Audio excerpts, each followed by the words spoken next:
Shuffle up, roll for high, let's go. Greetings, hello and welcome. Today I have for you an opening of a pre-release kit of Edge of Eternities. And this will be the last opening that I will be doing for the set.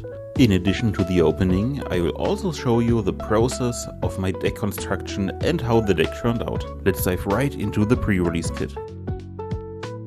Here we go again, another sealed Magic product. This time around I won't be doing much of a voiceover, but as always I will include a counter in the top right corner so we can see whether or not this box had any value in it. This time our goal is 25 euros. Before we get to opening the packs, I would like to ask you guys how you celebrated the pre-release of this set. Were you excited for Edge of Eternities? And if you went to a pre-release, how did you do it? Did you play it at home with your friends, or did you go to your local game store? As always, I played this pre-release with my friends at home. And afterwards we got into a few Commander games, because I just could not wait to try out the new World Shaper precon that I got.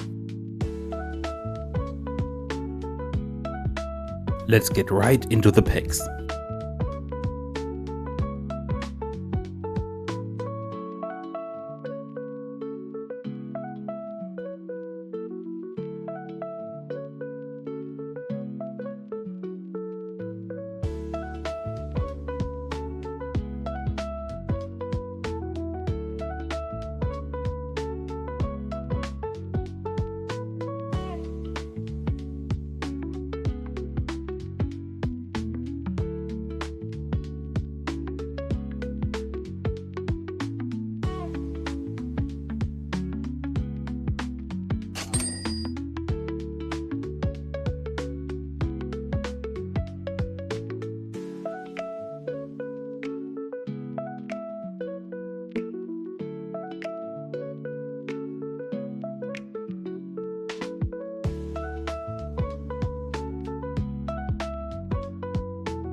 Alrighty, with the pulls concluded, let's take a look at what we got. And in typical German fashion, I created a little grid to help visualize this. Let's quickly go through all the pulls organized by colors. For white, we pulled 8 commons, 5 uncommons, 2 rares and 0 mythics with a total of 15 cards. For blue, it's 10 commons, 2 uncommons, 1 rare and no mythics for a total of 13. For black, 10 commons, 5 uncommons and no rares or mythics for a total of 15.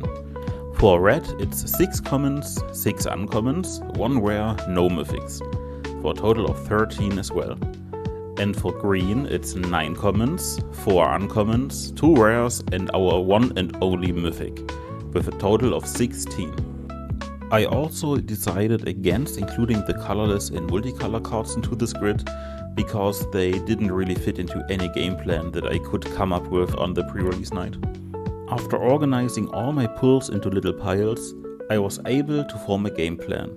I knew from the get-go that my biggest pulls were the Ice Still Explorer, Ouroboros, and also the Lightstall Inquisitor. And so it was clear that I was going to build a green and white deck, but something was still missing. Looking through all my other pulls again, I realized that the blue and red cards didn't really fit into anything, but in the black pile I found a bunch of cards that gave me some interaction, as well as more lands and lander synergy. And so this 3-color decklist was born. If you would like to take a look at it yourself, I will also include a link to the decklist in the description down below. To better demonstrate the game plan that I was following, I created this view with some tags enabled.